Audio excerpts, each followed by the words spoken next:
Hannah Spencer's victory for the Greens, man. It's a relief I dare not hope for. And the fact that she won it by 4,000 votes and pushed Labour into third.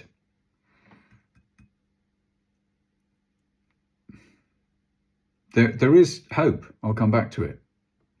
This feels like encouraging the more hopeful human tomorrow. Tagline of Unsee the Future for 9 years.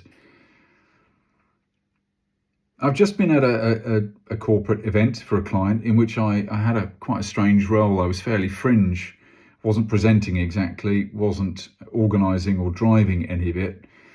But listening into the real challenges in the unreal sounding corporate world, especially when you're in a sector, find yourself dropped into a sector you know nothing about. So all the language is like a different language. It sounds like a different sort of theatre. And for all the sillinesses and unrealities of corporate life, which as an artist I will always see very obviously, I also know as me, and in all the work I've done over years, brand communications, that sort of sensible creative part of my business, it's always taken me into other people's worlds, and I've always wanted to go in and find out how real people live in these different sectors, always in an unglamorous real way. My career is not glamorous, but I've gotten to go in and meet people in all their different worlds and have some sense of how different worlds fit together in my head. It's very me. I'm a sense maker and a generalist. Sitting in there, I was conscious of two things. Well, a few things.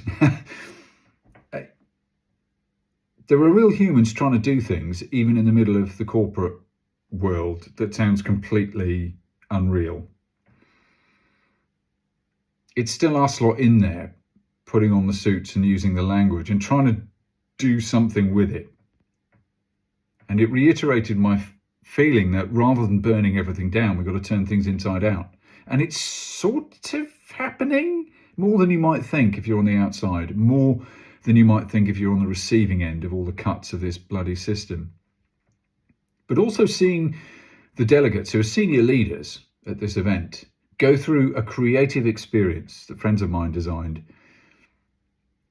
and seeing how it transformed their view of their own lives and possibilities and jobs, all within a very particular, professional context, but seeing the emotional reaction coming out of this experience and go, wow, it feels like this to do it differently and to work with you where I hadn't before. It's giving people creative experiences, changing the story by getting them to embody a bit of practice safely, safe spaces to fail. There's this right from the top, the CEO was talking about doing.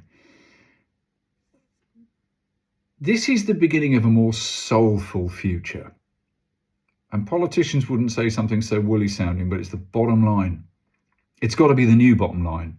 We've got to build soulful futures. That means connection, understanding, yes, with your head, how inextractably connected we are to nature, made of nature, and all the implications to our nervous system's well-being, physicality, nutrition, all of it, it's all connected, undoing the preposterous lie that we're somehow separate. Yes, that's a fundamentally green sort of thing to do, right? But it's actually about the emotional connection between each other. And we do that with our storytelling and by giving each other creative experiences of what it's like to be each other. And as an actor and a creative, someone like Zach Polanski knows how to connect to emotional truth. And someone like Sir Keir Starmer is floundering and kind of weirdly hated as such an anodyne figure because he obtusely has always refused to give us a story. No vision, no hard edges to what he believes or who he is or where he's taken us or what he stands for. And look how quickly toxic that's turned for the whole country. His anodyne lack of boundaries and vision feels almost well, it is sickening. We sort of hate him because he's complicit in everything bad, because he has no vision and values to stand by. But somebody like Hannah Spencer knows exactly what she's learned, what her earned truth is. She knows her capabilities, and it's given her grit to stand up and say, I'm taking this with me. I want to make a difference. I'm going to have a go. And she too is speaking like a human, like somebody soulful. She's saying, I'm proud to be part of white working class, and I can see the bullshit everybody's having to deal with. And I might argue philosophically, and we all need to face up, the bullshit is in the foundation of our economics. But also our economics and all big experiences get complicated as soon as they've happened. They make something more than just the root.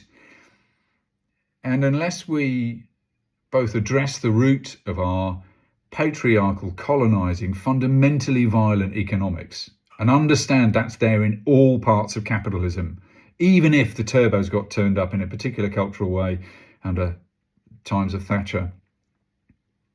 We've got to acknowledge that, but if we don't also see the redemptive role of humans in turning these platforms that make billions for nobody into platforms for doing good,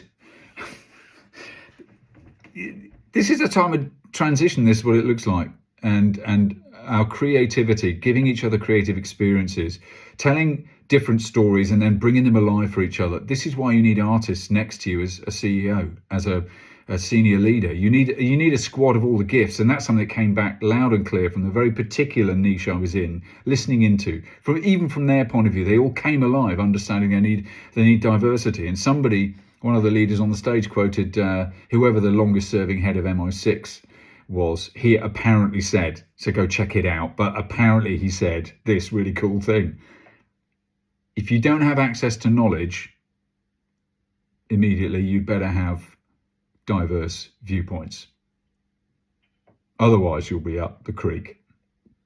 If you don't have access to knowledge, you better have diverse viewpoints. We need each other different. It's Star Trek. I need you different or I die in the vacuum of space. We need a squad of different skills, and we've got to work through our differences to make a squad that's then way stronger, because we have worked through, it's the working through of getting to know you and working through the awkward surface differences to find out where we are the same.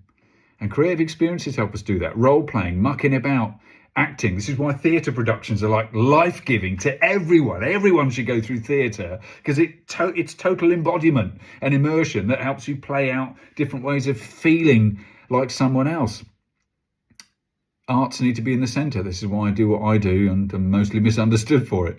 And this is why the Greens are working, that they understand they're building soulful futures that doesn't disassociate nature from economics or our mental well-being from community connection, and recognises also the cultural ecologies at play of what people are doing to pull mechanisms in us as emotional beings that glom onto things emotionally because we're wired to. It's our empathy, it's our gift and our potential undoing. The Greens are trying to build a more soulful future, and they understand the creativity, and we've got to help them and each other make much more creative experiences of each other and of the futures we want. Focus on the future you want. And that's how I hold leaders to account, because we'll become more, what's that wonderful word somebody said, from all that's happening in Minnesota and across America. People in Minnesota became more leaderful. A different creative experience will give you the confidence to find yourself behaving like a leader and be more leaderful, and then others will join you. And that's how we build a soulful future. It's rooted and grounded in who we are, in our own confidence, because we tried it out, and we tried it out with each other, and we know our need of each other. That's why I've joined the Green Party, and I am going to try and help them play the political game to get into power, because we need people with more soulful connections and creative tools and instincts. You know, their deputy is a filmmaker. I feel like I've unseen the old future quite a bit more after tonight. Bloody well done, Hannah, and everyone around you, and everyone in the Green Party who rallied to support. What do we do next?